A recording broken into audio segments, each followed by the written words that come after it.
जय जिनेंद्र बंधुओं, आज हम पारस चैनल के माध्यम से एक ऐसे स्थान का आपको दर्शन कराने जा रहे हैं जो कि इस पंचम काल में भी जहाँ पे अतिशय विद्यमान है और वहाँ पर समोसरण लगता है।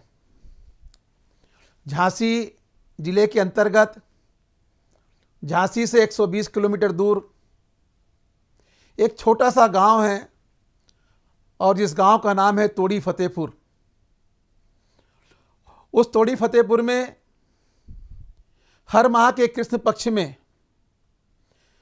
12, 13, 14 अमावस्या के दिन मेला लगता है। सैकड़ों की संख्या में वहाँ भक्त आते हैं और अपनी मन की मुरादें पाके जाते हैं।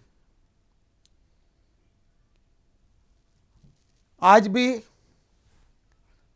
जब पार्श्वनाथ भगवान की अस्सयकारी प्रतिमा का मंदिर जो कि तोड़ी फतेहपुर में विराजमान है और जहाँ पर जब दरबार लगता है उस दरबार में हम प्रश्न करते हैं और हमें उन प्रश्नों का उत्तर मिलता है। और तोड़ी वाले बाबा का तो ये चमत्कार है कि रोते रोते आते हैं और हंसते हंसते जाते हैं। आपने अपने जीवन में अगर तोड़ी फतेहपुर के दर्शन नहीं किए हैं तो जरूर एक बार जाना और पार्श्वनाथ भगवान के दरबार में जाकर के श्रीफल अर्पण करके अपने मन की मुरादों को पाना।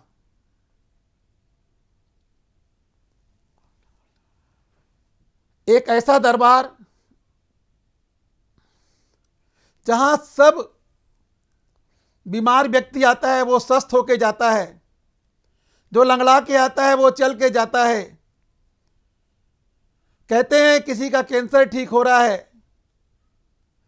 कई प्रकार की आदि व्याधि दूर होती है। ऐसा दरबार तोड़ी वाले बाबा के दरबार में आप जरूर आएं और आइए हम वहाँ तोड़ीपुर वाले बाबा के प्रवचन और आपको वहाँ के दर्शन कराते हैं पारस चैनल के माध्यम से। आप देखते रहिए तोड़ी वाले बाबा अस्सयकारी भगवान पार्श्वनाथ भगवान के दर्शन कर अपने जीवन को धन्य करें। जय जिनेंद्र। उत्तर प्रदेश के जिला झांसी में मऊरानीपुर के समीप स्थित अतिशय क्षेत्र तोड़ी फतेहपुर एक ऐसा अद्भुत क्षेत्र है जहां देवभूत अतिशयों का आज भी प्रत्यक्ष देखा एवं अनुभव किया जा सकता है तथा जहां मात्र वीतरागी जिनेंद्र भगवान के अलावा अन्य किसी भी प्रकार के मिथ्यात्व पोषक देवी देवताओं की पूजा भक्ति आदि न होती है और न ही प्रत्यक्ष अथवा परोक्ष रूप से ऐसी प्रेरणा दी जाती है, बल्कि दृढ़ता पूर्वक गृहीत मिथ्यात्व पोषक क्रियाओं रागी देवी देवताओं आदि की मान्यता को छुड़ाकर वीतरागी देव शास्त्र गुरु का सदाचारी श्रावक बनने का रास्ता बताया जाता है। क्षेत्र पर आज भी रत्न वृष्टि देखने को मिलती है। वर्ष 2021 के भाद्र पक्ष में क्षेत्र पर अढ़ाई द्वीप विधान संपन्न किया गया। नियम त्याग पवित्रता एवं श्रावकों द्वारा लगातार एक अन्न का भोजन किया गया, जिसके फलस्वरूप हवन की पूर्णाहुति के कुंड से लगातार घी का निकलना प्रत्यक्ष चमत्कार को दर्शाता है। मनुष्य जब खुश होता है तो सबसे पहला क्या छोड़ देता है, और जब मनुष्य के घर में लड़ाई होती है गृहस्थ जीवन में तो क्या छोड़ देता है, बता सकते हो? जब खुशी होती है तब क्या छोड़ देता है, जब घर में लड़ाइयाँ होती तो क्या छोड़ देता है? देखो, जब खुशी होती है मनुष्य को तो जिनालय छूट जाता है। जब आपत्ति घर में लड़ाइयाँ होती हैं तो जिनालय छूट जाता है और अपने आपसी में व्यवहार समाप्त कर लेते हैं। समझो, खुशी के मारे जब हम खुशी होते हैं, गृहस्थ जीवन में कोई काम बन जाता है, तो हम उसकी गाथा गाने में जिनालय का ध्यान भूल जाते हैं, समय निकल जाता है और झगड़ा होता है तो मंदिर से बैर बांध लेते हैं। कैसा क्या होता है ऐसा मंदिर जाने से? इतनी हम पूजन करते हैं, हम इतनी भक्ति करते हैं, इतनी स्वाध्याय करते हैं, हमारा झगड़ा क्यों हो गया? हमारा झगड़ा निपटा क्यों नहीं पाया भगवान ने? बताओ भाई कि जब हम एक मजदूर लगाते हैं, उसको कितना पैसे हैं, वो दिन भर का मजदूरी का काम करता है। तो जब हम भगवान को की पूजा करते हैं, भक्ति करते हैं, उनसे याचना करते हैं, तो भाई हमारा काम क्यों नहीं करते? तुम्हारी सत्यता है, क्योंकि हमने जो पूजन की है और तुम्हारी मानता की है, इसलिए कि तुम मेरा काम करो। देखो, अलग बुद्धि की बात है। भगवान कभी किसी से कहने नहीं जाते हैं कि तुम मेरी पूजा करो। भगवान कभी किसी से नहीं कहते कि तुम मेरी भक्ति करो। भगवान कभी किसी से नहीं कहते कि मैं आराधना करो मेरी। वे तो अपने ध्यान में लीन मस्त में बैठे हुए हैं।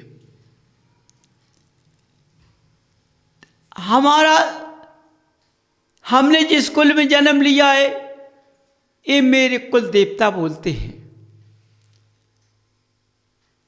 और जितने भी देव हैं ये देवों के देव कहलाते हैं। कितने भी बड़े बड़े देव क्यों ना हो, उनसे महान ये देव होते हैं, जिनके शरण में मेरा मस्तक झुकता है। आज के मनुष्यों ने इनको देवता नहीं माना है, भगवान नहीं माना है। ज्ञानी पुरुष क्या कहता है?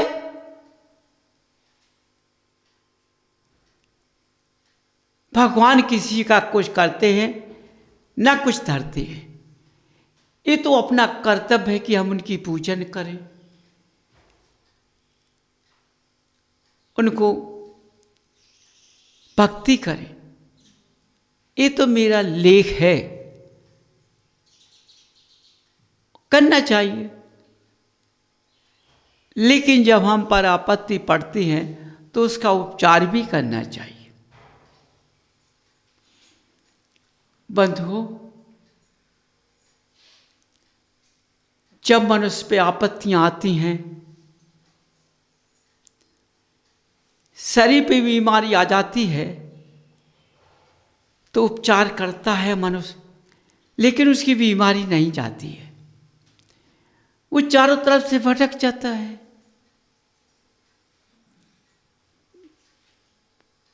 क्यों भटक जाता है?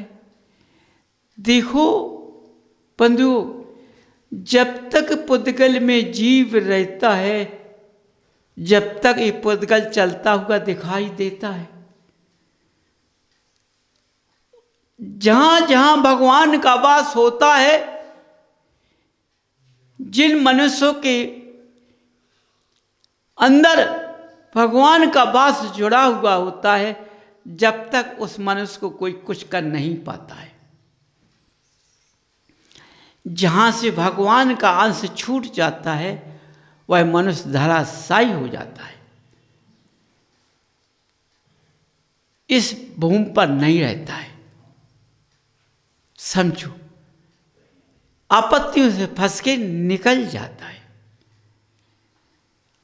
जिस तरह से जीव उपलकल का नाता जुड़ता है, उसी तरह से देवादेव अरहन देव का अंश हर जीव के अंदर होता है, हर प्राणी मात्र के अंदर, चाहे त्रिंज गति का हो, चाहे मनुष्य गति का जीव हो, किसी गति का जीव हो। चार गतियां होती हैं, चार गतियों के अंदर भगवान का अंश होता है। बिना अंश के कुछ नहीं होता है। उस अंश के अनुसार वो जीव की प्रकृति चलती है। यदि भगवान का अंश उसके साथ ना हो तो जीव आगे बढ़ नहीं सकता है, उसी स्थान पर होकर चला जाएगा वापस। तो बंधुओं, बड़ा ध्यान करना है कि मैंने किस कुल में जन्म लिया है और मैं कितनी आपत्तियों से तड़प रहा हूं, कितने मन उपाय कर लिए मैंने, कितने उपचार मैंने कर लिए, समझो, लेकिन तब भी मेरा शरीर पे फर्क नहीं पड़ रहा है। तो ध्यान करो बंधु, अपना विवेक जगाओ,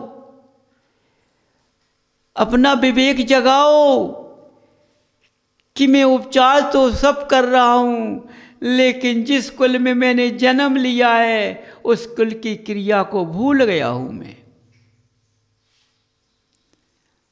जब उस कुल की क्रिया को मैं भूल गया हूं तो मेरे देवादेव हरंत देव मेरे हाथ से चले गए। समझिए, यदि तुमने कुल खानदान को नहीं भूला तो तुम्हारे देवादेव हरंत देव नहीं जा सकते। ये तुम्हारे साथ रहेंगे। तुम्हारा ये मनुष्य पर्याय कितनी अच्छी निकलेगी, समझो। आगे उठते चले जाओ, दिखाई देगी। नीचे नहीं देखोगे, पीछे नहीं देखो, आगे बढ़ते जाओगे। और भगवान का अंश तुमसे दूर हो गया तो तुम धराशायी हो जाओगे। इसलिए तुमने जिस कुल में जन्म लिया है उस कुल को देखकर चलना है। ये हमारे गृहस्थ जीवन में कितने साथी मिले हुए हैं, इन साथियों से हमें बैर नहीं बसाना है। समझो, हमें बैर नहीं बसाना है। हमें अपने अंदर से इनका त्याग नहीं करना है। त्याग किसका करना है? बुरी चीजों का, जो हमारे मनवश पर्याय में बुरी चीज होती है, समझो, उसका त्याग करना है। जैसे मनुष्य अपवित्र है, क्यों? शरीर के अंदर मल मूत्र है, अपवित्र है। ऊपर से शुद्धता सा लगता है, पवित्र लगता है, लेकिन अंदर से तो अपवित्र है। जब मलमूत्र अपने शरीर से निकलता है तो शरीर को क्यों धोते हो? क्योंकि अब बाहर निकल गया है, इसलिए हम अभक्ष हो चुके हैं, हम भ्रष्ट हो चुके हैं, इसलिए हम शरीर को धोते हैं, ऊपरी पवित्रता के दिखाने के लिए। स्वच्छ देखो, अंदर रखा था, जब तो हम पवित्र दिखाई देते थे, वो बाहर निकला तो हम अशुद्ध हो गए। समझिए, इसी प्रकार बंधु, हमारे देवादेव हरंत देव अंदर बैठे हुए हैं। यहां कमल रूपी आसन है, वो अपवित्र नहीं है, पवित्र है, अपवित्र नहीं है। लेकिन मेरा पुद्गल के अंदर हमारी भावना में पवित्रता है तो मेरे शरीर के अंदर पवित्रता है। यदि मेरी भावना के अंदर पवित्रता नहीं है तो मेरे शरीर के अंदर पवित्रता नहीं है, अपवित्र है। आप पूजन करते हो तो बोलते हो आप पवित्र पवित्र हो, तो देखो अंदर से तो अपवित्र हो, ऊपर से पवित्र बनकर, जब ऊपर से बनकर पवित्र होकर के तो अपवित्रता को खो पाओगे। अंदर से तो अपवित्र हो, लेकिन ऊपरी क्रिया से तो पवित्र बन जाओ। ऊपरी क्रियाएं क्या हैं? नेत्र हैं, वाणी है, भावना है, मन है, ये सब चंचलमान होते हैं।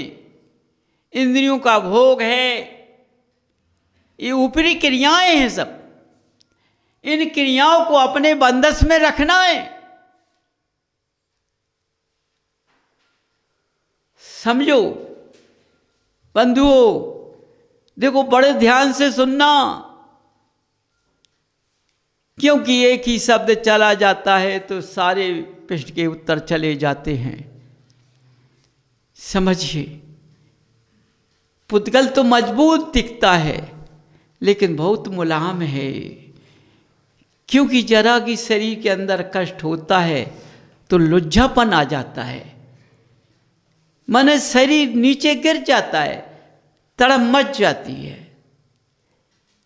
समझो, आज कोई भी कष्ट मनुष्य को आ जाता है तो शरीर में ताकत नहीं होती है। क्यों ताकत क्यों नहीं होती है? क्योंकि मनुष्यों ने अपने शरीर को कहाँ ढाल दिया? भोग क्रिया में, उसमें ढाल दिया है। और भोग क्रिया हमेशा कमजोर होती है, कभी शक्तिवान नहीं होती है। और यदि मनुष्य भोग क्रिया में शरीर को न ढाले और युग दशा में ढाल दे तो चाहे दिन भर खाना ना मिले, दिन भर पानी ना मिले, लेकिन शरीर तब भी मजबूत दिखता है, उसको हिला नहीं पाता है कोई। युग दशा वाला शरीर कितना मजबूत होता है। यदि धूप में खड़ा हो जाएगा तो धूप को भी ठंडा बनना पड़ेगा। समझिए।